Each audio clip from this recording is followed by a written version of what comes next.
E oggi è la giornata dedicata dall'ONU alle donne nella tecnologia e nell'informatica, una strada ancora lunga. Nel mondo e in Italia non sono più del 30% in questo settore, ma c'è chi dirige 11.000 addetti di un'azienda innovativa. Sentiamo Alessia Mari.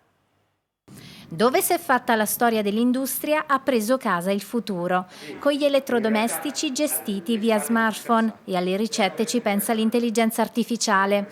Le biciclette con sensori e algoritmi visualizzano ed evitano scenari di possibili incidenti e con un busto monitorato via app il fisioterapista correggerà da remoto la postura della nostra colonna vertebrale.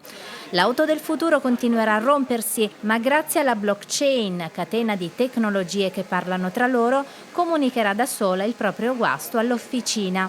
Un drone cercherà in enormi magazzini il nostro pacco, che ci verrà consegnato da un robottino alla nostra scrivania. Un nostro avatar andrà per noi alle riunioni di lavoro nel metaverso, una realtà aumentata in cui afferreremo oggetti virtuali con guanti aptici, in grado di farci percepire sensazioni tattili, caldo e freddo compresi. Intanto il cane robot più famoso del mondo, accessoriato con software su misura, non si fida e ci tiene sotto controllo in una sfida tra telecamere.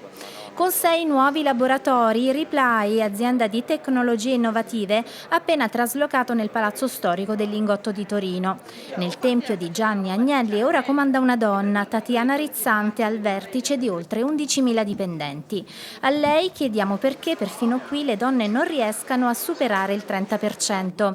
Accade in tutto il mondo, raccontano i dati delle Nazioni Unite, che 11 anni fa istituirono il 28 aprile come giornata delle ragazze nell'informatica. Le ragazze non si iscrivono e quindi è impossibile trovarle. Il motivo è didattico, culturale? Io penso che sia davvero culturale, un immaginario collettivo che trasforma questo lavoro, che è estremamente creativo, in un lavoro che viene visto come d'ufficio, monotono, da nerd, ripetitivo, poco fashionable e che respinge le donne.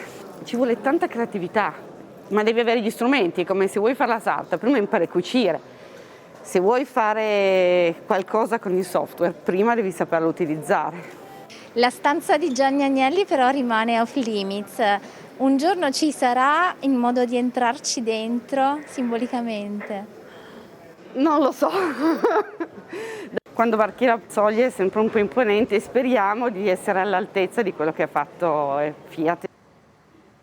E parliamo ancora di tecnologia, sviluppare un avatar robotico che permetta all'uomo di operare a distanza. Con la loro piattaforma gli istituti di tecnologie della comunicazione e biorobotica della Scuola Superiore Sant'Anna di Pisa sono entrati in semifinale all'X Prize di Los Angeles, in palio $10 milioni. Il servizio è di Dario Morricone. Sono entrato in questo.